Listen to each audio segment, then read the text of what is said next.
नमस्कार साथियों। आज हम लोग एक दलीय व्यवस्था के बारे में चर्चा करेंगे। हम सभी लोग जानते हैं कि विश्व के जितने भी देश हैं उन सभी देशों में लोकतांत्रिक व्यवस्थाओं में दलीय व्यवस्थाएं पाई जाती हैं और दलों के आधार पर ही सारे लोकतंत्र में व्यवस्थाएं संचालित होती हैं। लेकिन अगर पूरे विश्व के देशों को देखें तो उसमें बहुत सारे ऐसे देश हैं जिसमें असंख्य पार्टियां हैं, जिसमें भारत एक आता है कि हजारों पार्टियां यहाँ पे विद्यमान। कुछ ऐसे देश में जो सीमित संख्या में पार्टियां होती हैं और कुछ ऐसे भी देश होते हैं जहाँ पे कि केवल एक पार्टी का अस्तित्व होता है। उसे हम एक दलीय व्यवस्था के रूप में जानते हैं। आज हम लोग इसी एक दलीय व्यवस्था के बारे में बात करेंगे। देखिए, दुनिया में कुछ ही देश ऐसे हैं जो कि जहाँ पे कि एक ही दल का अस्तित्व होता है और यह अस्तित्व बाकायदा विधिक और संवैधानिक मान्यता पर आधारित होता है। अर्थात संविधान इस बात की आज्ञा देता है कि वहाँ पे एक ही पार्टी होगी और वही पार्टी मोनोपोली ऑफ पावर पे अपना पूरा रखती है, अर्थात सत्ता पे अपना पूर्ण वर्चस्व रखती है। दूसरी कोई पार्टी होती नहीं है। और जाहिर है कि जब ऐसी कोई पार्टी होती नहीं है दूसरी, तो इस प्रकार की राजनीतिक व्यवस्थाओं में जो राज्य होते हैं वो अनडेमोक्रेटिक होते हैं, वो लोकतांत्रिक नहीं होते हैं और वो एक प्रकार से निरंकुश भी हो जाते हैं। इसका कारण ये है कि लोकतंत्र की एक रिक्वायरमेंट है कि कम से कम जनता को चॉइस होना चाहिए, कुछ विकल्प होना चाहिए जिसमें कि वो चुन सके कि ये पार्टी सत्ता में आएगी कि वो पार्टी सत्ता में आएगी। लेकिन ऐसा कोई विकल्प एक दलीय व्यवस्थाओं में जनता को नहीं मिलता है। वोटर के पास कोई ऑप्शन नहीं होता। वो एक ही पार्टी और एक ही पार्टी के एक ही प्रत्याशी को वोट देने के लिए विवश होता है। फॉर्मर यूएसएसआर में एक व्यवस्था थी जिसमें कि एक ही पार्टी के प्रत्याशी को अधिक से अधिक आपको ये ऑप्शन मिलता था कि आप उसको येस और नो लिख सकें, लेकिन और कोई दूसरा प्रत्याशी होता नहीं था। और इस प्रकार के जो उदाहरण हैं आज बहुत सीमित हैं विश्व में, जिसमें चाइना है, नॉर्थ कोरिया है, क्यूबा है, इस प्रकार के कुछ एग्जाम्पल्स आते हैं।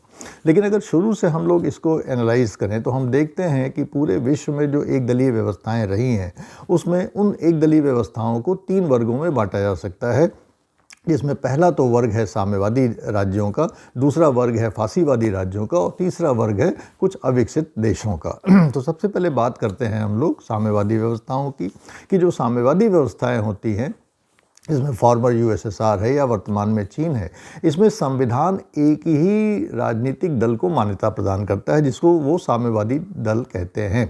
तो ऐसी व्यवस्थाओं में केवल एक ही दल का अस्तित्व होता है, वो है वहाँ का साम्यवादी दल या कम्युनिस्ट पार्टी। और कम्युनिस्ट पार्टी की जो फिलॉसफी है वो डिक्टेटरशिप पे आधारित है। वो स्वयं कहता है कि डिक्टेटरशिप ऑफ द प्रोलिटेरिएट, अर्थात जो सर्वहारा है, मजदूर वर्ग का है, उसका अधिनायकत्व स्थापित होगा। यही उनकी आदर्श, यही उनकी फिलॉसफी है जो कि मार्क्सवादी विचारधारा पे आधारित है।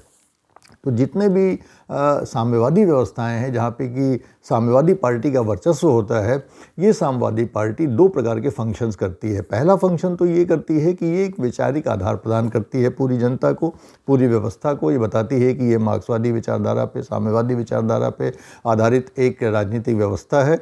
और दूसरा, ये लोगों को सरकार से कनेक्ट करने का एक सेतुबंध है। और इस प्रकार से वो पार्टी न केवल विचारधारा का प्रोपेगेशन करती है बल्कि लोगों को सत्ता से, लोगों को सरकार से जोड़ने का भी काम करती है। और पूरा सरकार की प्रोपेगेंडा मशीनरी की तरह से वो काम करती है। और जो भी उसमें उसकी बात को नहीं मानता वहाँ पे हिंसा का प्रयोग करके, वायलेंस का प्रयोग करके भी वो उसको अपने अनुसार आचरण करने का, पार्टी के अनुसार आचरण करने का निर्देश देती है। तो पार्टी और स्टेट वर्चुअली एक प्रकार से एक ही संस्थाएँ हो जाती हैं, फ्यूज्ड हो जाती हैं।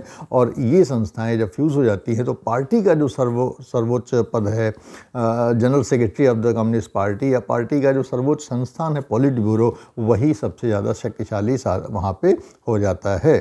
तो ये साम्यवादी व्यवस्थाओं में एक दलीय जो व्यवस्था है उसके बारे में।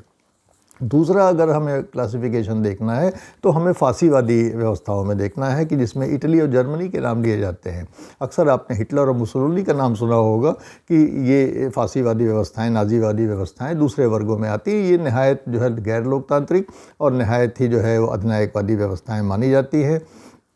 लेकिन इनका साम्यवादी व्यवस्थाओं के एक दलीय व्यवस्था से ये फ़र्क है कि यहाँ पे पार्टी जो है कोई डोमिनेंट इंस्टीट्यूशन नहीं होती है, एक सेकेंडरी भूमिका होती है पार्टी की, क्योंकि जो डोमिनेंट होता है वो वहाँ पे अधिनायक होता है। जैसे हिटलर वहाँ पे डोमिनेंट था जर्मनी में, मुसोलिनी इटली में डोमिनेंट था, और जो पार्टियाँ हैं वो उसकी एक प्रकार से सेविका की भूमिका में आ जाती हैं और कोई भी वैचारिक रोल भूमिका नहीं प्ले करती हैं। जैसा कि साम्यवादी व्यवस्थाओं में हमने देखा है कि पार्टी एक वैचारिक भूमिका भी निभाती है, वैचारिक आधारशिला देती है।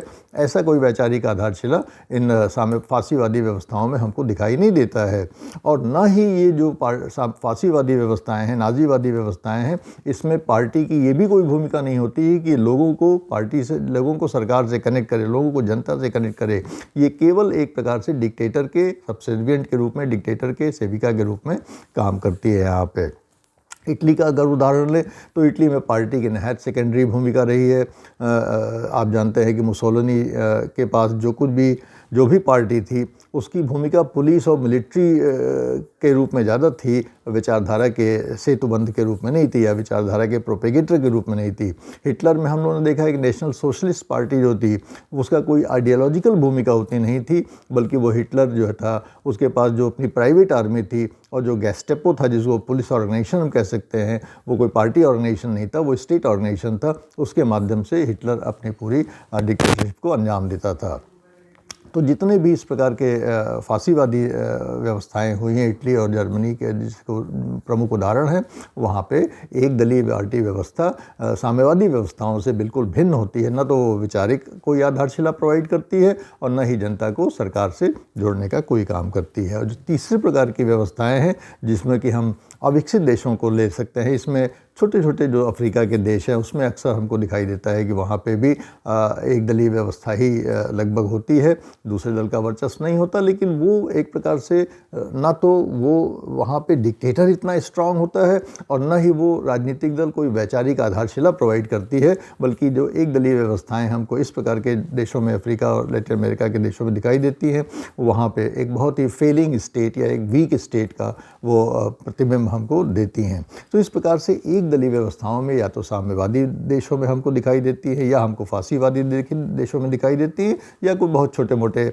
अविकसित देशों में दिखाई देती है। सामान्यतः एक दलीय व्यवस्था की मान्यता लोकतंत्र में नहीं है, इसलिए ज़्यादातर देशों में जहाँ पे कि लोकतंत्र है हमको एक दलीय व्यवस्था नहीं दिखाई देती। या तो द्विदलीय व्यवस्था दिखाई देती है, जिसके बारे में हम लोग बाद में बात करेंगे, या बहुदलीय व्यवस्थाएं दिखाई दी जिसके बारे में हम आगे बात करेंगे। तो टोटल जो एक दलीय व्यवस्था है, अगर उसको नटशेल में देखा जाए तो ये डिक्टेटरशिप का प्रतिमान है, भ्रष्टाचार चरम पे होता है, ह्यूमन राइट्स का वायलेशन होता है, इंडिविजुअल स्वतंत्रता की वहाँ बात मत करिए, न्यायपालिका जो है वो सरकार की एक प्रकार से सहचरी होती है, सरकार की सेविका होती है, इंडिविजुअल लिबर्टी और राइट्स को बिल्कुल प्रोटेक्ट करने का काम नहीं करती, ब्यूरोक्रेसी एकदम अनुत्तरदायी होती है, इररिस्पॉन्सिबल होती है और डिस्क्रिमिनेशन करती है, भेदभाव करती है, भाई भतीजावाद करती है, पुलिस एरोगेंट होती है, करप्ट होती है, और जो जनप्रतिनिधि होते हैं वो भी कभी भी वास्तव में जनप्रतिनिधि नहीं होते, दिखावा करते हैं जनप्रतिनिधि होने का, लेकिन वो जनप्रतिनिधि नहीं होते हैं, क्योंकि उनकी कोई अकाउंटेबिलिटी किसी के प्रति नहीं होती, क्योंकि जनता के पास उनको बदलने का कोई चॉइस ही नहीं होता है।